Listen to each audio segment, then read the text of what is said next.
Hi, I'm Dan Calderall from Vincenttown, New Jersey. I fly number 3 with the Four Horsemen. It's a 4-ship Mustang team. I think the only one like it in the world.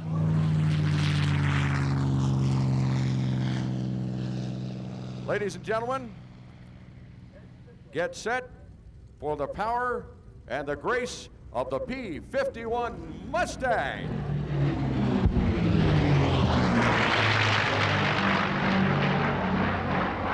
This will be their high-speed pass. Again, about 350 miles an hour. Notice how tightly they hold that formation. Perfect separation, no variation. I'm Jim Beasley. I fly right wing with the Four Horsemen. This airplane in 1954 went down to the Dominican Republic and was in service with them until 1983, believe it or not. Cuba had MiG-21s and Dominicans had Mustangs. But what's interesting about this one is that in 1956, it was modified in Florida to be a dual-control trainer. And the story that goes, and I don't know if it's true, is that they had been given 25 Mustangs, but they really weren't given adequate training. And the guys were having some problems with landings or takeoffs or whatever, and they were losing some of their airplanes as it went along, so they had to modify one so they could save their Air Force. Everybody's got to really be heads up. Here we go.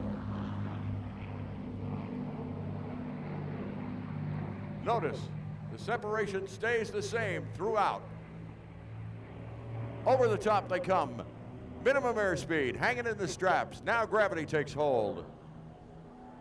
Pulling the airplanes down, and right in here you get those G's as you level that thing out. Looking in here, this side of the panel is basically as it was back in the service. The trim wheels are here, the landing gear is here, the flaps are back here, and this is the entire throttle quadrant. And this is how you drop the bombs. You pulled these out, and it would drop either bombs or drop tanks.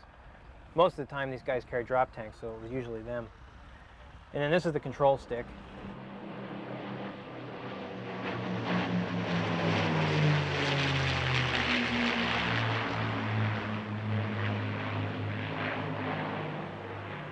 One, two, three, brake light.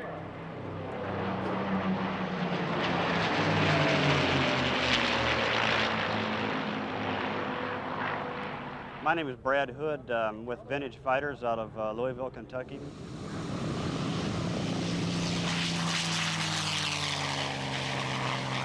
A few things about the P-51 that are unique. What is special about the airplane is how fast it was developed in a time of need. The airplane was developed by North America in only 120 days from design concept to the first flyable airplane. It was by far this country's premier fighter. It was primarily designed to be a high-altitude air superiority fighter, and that's what it became. It was the first airplane because of its fuel-efficient engine and internal and external fuel tanks that could travel with the bombers all the way to Berlin and back if necessary. It had an 8-hour range to do that. Thus, when this airplane was produced in numbers, our bomber losses became less and less, and thus, depending on how you look at it, it's arguably the airplane that won the war for us in Europe.